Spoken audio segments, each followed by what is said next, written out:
وللاسف المغاربه اللي عملوا له قيمه، وانا الوم كل انسان مغربي عمل له قيمه. يا ريت انه نحترم حالنا شوي ونفكر بالناس اللي بتحاول تضر المغرب بطريقه غير مباشره. ركزوا يا اخوان، اقسم بالله العلي العظيم منصه اسعد الشرعي هي منصه تسيء للملكيه المغربيه، وما اعتقد انه فيكم واحد مغربي هون مش مبايع ملكه. اصبحنا بنشوف مغاربه بغردوا خارج السرب، ليش؟ بسبب اسعد الشرعي. هو كل همه الوحيد ضرب المغاربه في بعضهم من البعض، بحيث انه يشيطن المغاربه حتى يفصل المغاربه اليهود من المسيحيين من المسلمين. مهمته الوحيده هو خرق نزاع داخلي داخل المغرب. وما تقوليش الصوت ما بيأذي، الصوت بيأذي، الصوت اقوى من الطلقه يا اخوان. وما يخلي هذا اسعد الشرعي هو بيستغل المغاربه الضعفاء بيستغل المغاربه الضعفاء اللي بيفكروا في جيوبهم، ما بيفكروا بالوطنيه المغربيه، لانه الوطنيه المغربيه لا تباع ولا تشترى. هو بيجيب المغاربه اللي حسب مزاجه واللي متفق معهم خلف الكواليس حتى يلمع اساميهم، فقط هم انهم يوقفوا معه ضد الملكيه المغربيه. مش مهم، لانه هذا المغربي اخي الكريم ما بفكر بالله الوطن الملك، هو بفكر كيف يعمر جيبه. وكثير مغاربه مسترزقين، وانا ما بخجل من حدا. اغلب المنصات الموجوده، مع احترامي لك كمال امير، انت تاج على راسي، ولكن اغلب المنصات الموجوده في عالم تيك توك اقسم لك يمينا كلها مسترزقه. ممكن المغربي ينسب بالملك امامه وما يحرك ساكنا. اسعد الشرعي بيسيء للمراه المغربيه، ومغاربه موجودين عنده في القسط ما تحركوا. بنسب الملك محمد السادس وهم ساكتين. يا اخي انت مغربي، يا اخي انت فيك العرق المغربي، فاهمنا. انا ببعد عنك 4000 كيلو بقول لك الملك خط احمر، وانت موجود عنده في المنصه مش قادر تقول له عيب عليك، استحي على دمك. بكفي نفاق، بكفي الداجروا بالقضيه المغربيه، بكفي القضيه المغربيه قضيه عادله ومشرفه، والصحراء مغربيه غصبا عن العالم. هذا اللي بنحكيه. سواء في صوت بمثل، لو كان في صوت سياسي انا ضده. انا ما بخون المغاربه يرضى فلان ولا فلان، بخون الدماء المغربيه اللي سقطوا، هذول اللي سقطوا ليش ما بنحفظ كرامتهم الاصل اللي انطردوا؟ الناس اللي انطردت هاي ليش ما بنحفظ كرامتها؟ الناس اللي اصلا مخطوفين لهي الساعه ليش ما بنحفظ كرامتهم؟ اللي ماتوا هذول مين بده يرجع دمائهم؟ التجروش بالقضيه المغربيه، وبكفي استهبال بالمغاربه. اقسم بالله العلي العظيم في مغاربه بطلوا يعرفوا شو بدهم يحكوا، واللي ما عندهمش الثقافه، اللي ما عندهمش الثقافه يا ريت ما تدخلوش لايفات اجنبيه محاولتها بس همها الوحيد هو تشيطنه المغرب، لانه المغرب له تاريخ. والله العظيم، والله العلي العظيم اليوم بكيت. اليوم انا دفنت 3 من اهلي وبكيت. انا بدفن بالشهداء، اقسم بالله اخي كمال بدفن بالشهداء وعقلي في اسعد الشرعي. يا اخي انا عندي غيره على المغرب. يا ريت انه المغاربه المسترزقين يفهموا انه في ناس حريصه على المغرب، في ناس بتحب المغرب، في ناس بتغار على المغرب، في ناس بتدفع الغالي والنفيس لاجل المغرب. بكفي استهبال بالمغاربه. التيك توك مش استرزاق من فلان حوت واسد. الوطنيه مش انك تكون وطني وتقول انا معاي الجنسيه المغربيه، طز بالجنسيه. الجنسيه مجرد ورقه هاي بتاخذها، مش معناته انه معك جنسيه معناته انك مغربي. شوف اخويا حماده، انا كنت كنعيط بالعاده وانا شحال هادي، وكنت تهجموا عليا المغاربه اللي كانوا مقتنعين بالفكره ديالو.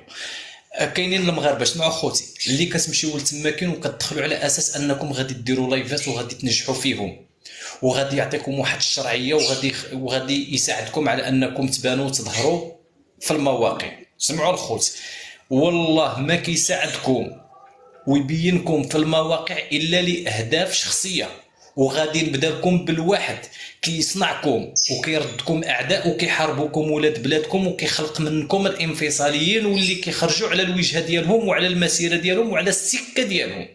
هانا نقول لكم غنمشيو الانجري متى كان يناقش الشيعه ولا كيناقش الزواج المختلط ولا كيناقش شي حاجه بحال هاد الاشياء، ما عمرو كان كيناقش. لكن شكون اللي جابوا للتيك توك؟ اسعد الشرعي.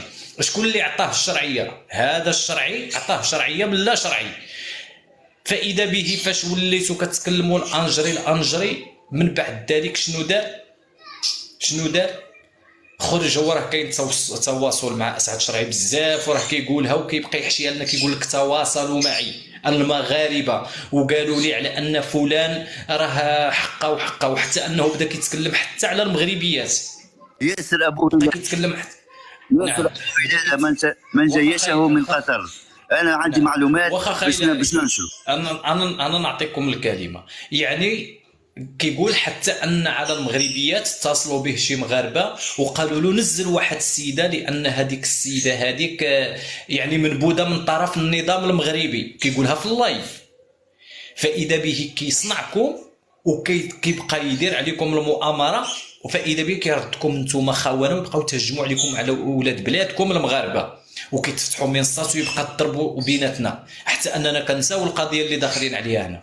واخا نحيدوا سيدي من الانجري اللي خلق له صراع مع الفيزازي وخلق له صراع مع ياسير وخلق له صراع مع المغاربه، وان الانجري حتى ولا فعلا انه كيتكلم على الزواج المختلط ولا عنده زكاره، ولا كيتكلم في داك الشيء اللي ضدكم انتم ماشي تهجمنا عليه. نمشيو لعند علي التولوس في الخموس. علي التولوس في الخموس كان من اكبر المدافعين، وماشي كان، مازال من المدافعين على المغرب، وكان تما في المنصه ديالو. كان النهار اللي قال داك دومير راس طارو قال على ان المغاربه نصفهم لقطاء، وقالوا في القنوات ديالهم قال انا في نظري الجزائريين كلهم لقطاء. هنا فاش كنشوفوا على ان الجزائريين كلهم لقطاء، شكون اللي وقع؟ فاذا به اتصل بجوهره وقال له لا كاينه جوهره وكذا. جات جوهره في ذاك اللايف وقالت على انها نصفها جزائري ومغربيه، وقالت له انا جزائريه ولكني انا مع المغرب وكذا. فاذا به قال له اعتذر للجزائريين، ونتصبوا هو وبعض المغاربه في المنصه ديال اسعد الشرعي ووصفوه بابشع الوصف تماكين، وقال لهم هذاك حق عدو. فاذا به بدا التهجم ديال المغاربه على خوهم اللي هو التورث في الخموس. فاذا بالتورث في الخموس بغى يهرب من داك الصراعات كاع، قال ما نهضرش انا لا على الجزائر لا على حتى حاجه، بدا كيتكلم على التاريخ الامازيغي. فاذا به زاد التهجم عليه وقالوا على انه كيدعم ديك تمزغه الكبرى، وان التوجه ديالو هو ديك الميز العنصري، وان ديك النزاع القبلي. وفعلا مشى ديك الساعات بالتهجم، كان مشى في الطريق ديال الانفصاليين على التورث في الخموس، وبدا كيجيب البارصه وبدا كيتكلم عليه الشرعي وكيشعل العافيه بين المغاربه، كيعطي الشرعيه لهذا ويحيدها لهذا ويحيد، ولا كيحيد الوطنيه للمغاربه، كيقول له هذاك ماشي وطني وهذاك وطني. لولا اننا تدخلنا وهضرنا مع عادي الثلث في الخموس وقلنا له هذا راه مخطط خطير، هذا مخطط خطير من طرف هاد الاخوانجي ديال اسعد الله شرعي، وراه كيفرق بيناتنا المغاربه، وعندك تنساق في السياق ديالو، راه هو اللي دفعك باش تمشي ترسم في احضان الخونه. وفعلا تراجع عالي الثلث في الخموس. من بعد عالي الثلث في الخموس شفنا التهجم ديالو، خلق شرخ كبير بين من اللي جمهور علي الثلث في الخموس. جات جوهره، جات الدور ديال جوهره وياسير، وخلق بالبال عاوتاني. وفائده به فاش جاب جوهره وياكو كتقولوا جزائريه سيدي، حنا نمشيو معاه غير على التحليل ديالو جزائريه، وان لا تمثل المغاربه وما تدافعش علينا. فائده به باش قلت لكم هو منافق وكذاب اشير، ياك وصف ياسير في المنصه ديالو بالديوتي، ياك وصف هو في المنصه ديالو بالديوتي. اذا هذاك ما عندوش الصديق، كيخلق منصات وكيولي يحاربهم باش يخلينا حنا بيناتنا مطاحنين، باش يضلل الشعب المغربي على الهدف ديالو الصحيح وعلى الوجهه ديالو الصحيحه. وي خويا كمال، خويا كمال اخي حماده غير صبر. فاذا به ولينا كنشوفوه منار السليمي، راه منار السليمي خسر مجموعه ديال الجمهور ديالو في هذا ديك الصراع ديالو مع اسعد الشرعي، وبدا كيفاش بدا كيتهجم على منار السليمي والصراع ديالو مع منار السليمي، وشكك في المصداقيه ديال منار السليمي، ووصفوه باليهودي، ووصفوه قال له انت يهودي ومتصهين وانت راك ضد النظام المغربي. وشوف كيفاش بدا كيدير مع الفيزازي. فاش طلع الفيزازي وبدا كيتكلم على التطبيع وبغى يشرح له في التطبيع في القناه ديال اليوتيوب اللي طلعوا معاه في اليوتيوب. فاذا به ضرب الفيزازي وبقى كيضحك عليه وبدا كيشتم في الفيزازي، لولا انني تضامنت مع الفيزازي ومشيت ضد الطرح ديال اسعد الشرعي. وديك الساعات حتى ياسير كانوا عينيه مغمضين، وقلت له انا مع ولد بلادي ظالما او مظلوما، يكون الشيخ ولا لا يكون الشيخ، انا مع الفيزازي وضد الشرعي. وفاش درت اللايف وكان ديك الساعات عندي جمهور كبير، في ذاك الوقت كان اللايف ديالي كيوصل ل 2000، شاف اللايف فاذا به قال انا اعتذرت، واعتذر خرج اعتذر للفيزازي مباشره، ودسلوا الغبار على اعينه. فاذا بيا وليت كنلقى الفيزازي هو الاول كيمشي هو وياه وياكلوا الحوت ويتصوروا ويديروا كل شيء. وبدا الفيزازي مشى في الطريق ديالو بدا كيضرب في المغاربه، وحتى ان الفيزازي اللي كنقولوا عليه هيبه سمعت السبان فيه من طرف المغاربه ولاد بلادنا اللي هما مغاربه احرار. علاش؟ بحيث بدا كيسبهم وكيطلعوا وكيبقاو يتسبوا بعضياتهم. يعني شوف في الرد المستوى، الشيخ جبتيه ورديتيه كيتسمع الهضره الساقطه من عند ولاد بلادو. فاذا به منين سلام الفيزازي وسلام المنار السليمي وكيضرب في المنصات البارح شنو كيقول؟ جيبوا لي ابرنوس. علاش كيقول لكم جيبوا لي ابرنوس؟ باش يشكك لكم في هاد الناس اللي عندهم تاثير عليكم وكيوجهوكم اللي هما صناعه محليه مغربيه والقضيه ديالهم بحال ديالكم. جيبوا لي ابرنوس باش يطلعوا المنصه ديالو ويمارس عليه الديكتاتوريه ويقطع المايك ويسيطر عليه ويبينوا على انه جاهل وبرميل فارغ باش يشكك في المصداقيه ابرنوس. ولكن كنحيي ابرنوس ما امتثلش ليه. جيبوا لي ابرنوس باش نطيح له داك الكراد باش يولي الكلام ديال الشرعي هو اللي كاين. ربما غادي نضموا حنا مع ولاد بلادنا، ولكن التاثير ديالو مع الشعوب الاخرى غادي يكون كبير. علاش غيقولوا حق راه الشرعي ناقش دكاتره؟ السيد ما عندوش مستوى ابتدائي ويجي يقول لك ناقش طيح الدكاتره، يجي يقول لك طيحت السليمي، طيحت ابرنوس، طيحت فلان، طيحت فلان. يعني هو هنا كياخذ شرعيه سواء بغيتي سواء ما بغيتيش. ما بغيتيش انت غادي يكسبها في جهه اخرى. اذا ما نطلعوش لعنده، هو اللي باغي يقلب على الحقيقه. التلميذ فاش كيبغي يقرا كيمشي للمدرسه، اذا هو اللي جاهل خصو يجي للمدرسه يتعلم. فاذا بينا حنا ولينا كنقولوا للدكاتره يا دكتور حق راه الشرعي كيعيط لك سير عنده، ولينا كنشوفوا الدكاتره ديالنا ولاو منبطحين وكيتموا غاديين لعندهم لعنده هو. فاذا به كيفرض السيطره ديالو وقول هادي وقول هادي، وإلا ما مشاش معاه في نفس الريتم كيخرج وكيبقى يضرب فيه في التويتر ويضرب فيه في اليوتيوب. فاذا بالمغاربه كيبقاو يشكوا في المصداقيه ديال ولاد بلادهم. الشيء المخطط الخبيث. وهذا ماشي غير في هذا الشيء. تخيل طلع مع الصنيبي وكيقول له في وجهه، كيقول له اتحدى اي مغربي يجي يبرر لي التطبيع. وبقى الصنيبي ساكت. علاش؟ بحيث كيشوف عنده جمهور كبير يعني خايفان منه.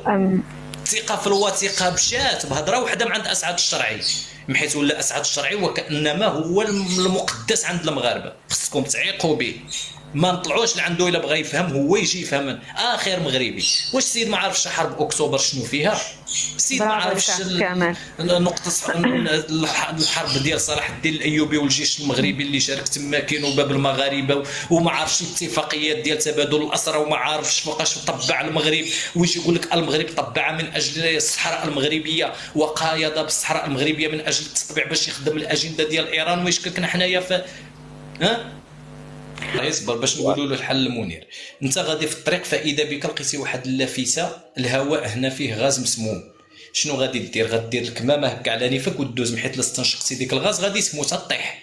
اذا علينا مقاطعه داك التافه اللي كيعطي السم في العسل، مقاطعه داك الهواء المسموم اللي كيجي وكيبقاو ينفسوا على المغاربه. اذا ما غنمشيش لعنده الا بغى يجي يفهم. اجي تفهم عندنا كلامه لا يسمن ولا يغني من جوع. ما مهموش هو يجي الصراع المغربي الجزائري، هو الهدف ديالو هو الخدمه ديال الاجنده الايرانيه فقط. يقول لك الصحراء مغربيه والصحراء الشرقيه مغربيه والشعب المغربي ما شاء الله تبارك الله والتبونيين وعبد المجيد تبون كذا وكذا. ولكن امير المؤمنين لا يطبع، ولكن الشعب المغربي يمشي ضد القرار ديال النظام المغربي، يمشي ضد التطبيع. ولكن التطبيع خيانه، ولكن خصكم تضغطوا على النظام ديالكم، ولكن خصكم تنتفضوا. الشيء كيفاش؟ اذا داك السم ديالو هو النوايا ديالو ما كيتقاش فيها. هو عنده كيتخلص وكيتقاضى راتب من عند ايران ومن عند قطر باش يجي ويقول لك امير المؤمنين لا يطبع وتقتنع بها. انت دابز مع الجزائري لا دابش تحرر الصحراء الشرقيه لا تحرر الطائف، وهو غاجي باغي المهم يدخل لك بان التطبيع خيانه وبان امير المؤمنين لا يطبع وان القضيه الاسلاميه هي قضيه فلسطينيه فقط. علاش كيقول لك قضيه فلسطينيه؟ باش منين يحتاجوا فلسطين والشعوب العربيه يقول لك قضيه اسلاميه خرجوا. فاش يبغيو يحولوها لاهداف سياسيه وينوضوا يصفيوا الحسابات فيما بينهم يقول لك قضيه فلسطينيه. وهو كيقول لمحمد الفلسطيني كيقول له سير حررها انت، انا والله ما ندخل حتى تحرر. ترى كليتي من القوم الفاسقين اللي ضر عليهم الله كتهضر بالقران وانت ضد القران. رويبض، هذا هو زمان الرويبض اللي تكلم عليه الرسول صلى الله عليه وسلم، قال له يكثر في زمانهم الرويبض. قال ومن هم الرويبض يا رسول الله؟ قال الرجل التافه يتكلم في امور العامه. السيد ما كيعرف والو على القضيه الفلسطينيه ولا التاريخ ديال بيت المقدس، ويجي ويتكلم هو ويقول لك هذه كيتكلم على الشرعيه ولا مشروعيه وهذه صحيح وهذه خطا، وانت كتقول له حرب اكتوبر فوقاش كانت ما عارفاش. حق الملك الحسن الثاني قام بالبيع ديال وتسريب المؤتمر القمه العربيه في 67 وكذا وتخرميز. اش هذا الشيء هذا؟ فين غادا ولدي كتهيس؟